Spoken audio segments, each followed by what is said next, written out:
Leli dolobha lelincane lelidume ngeTekuvakasha eMarloth Park lisenza into engemakhilomitha angama-20 nawusuka emnceleni wehlukanisa la kuleli laseMozambique kumasipala waseNkomazi. Babalelwa enkulungwaneni namakhulu amabili abantu abahlala kulendzawo. Kanti kunetakhiwo kwemuya tivakashi letinemibhede letinkulungwane letisikhombisa. Lendzawo yemuya tivakashi letitinkulungwane letine ngenyanga kanti kuqashwe abantu abatinkulungwane letimbili emikhakheni lehlukene kulendzawo. Phambilini Takhamuti bethamba emabanga lamadze lekufaka ekhatsi kuya emalelane eNkomatipoti nobe embombelana tifuna umtfolamphilo. Nyalo-ke tivakashi nebantu bakulendzawo angeke basahluphana bafuna sotelo loluhlobo.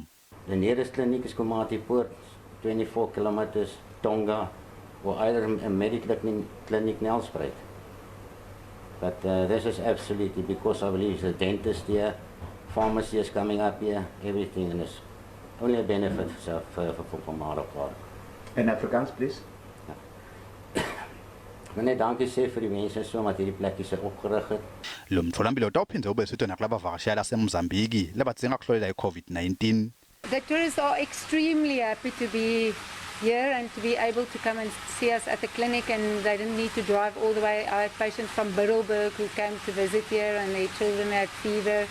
I had patients who had cut themselves with knives and we had to put some stitches in. Kwakuya kwalo mtfolamphilo kube liphupho lelicembu lelidvute nge-iToerbroers lelidume ngemsebenzi wekonga imvelo. A week before, I got food poisoning. And called my wife and I said to my wife, listen, just go onto the internet, quickly look where's the doctor, where can I find a doctor? And it's really far, there's nothing inside Marloth Park.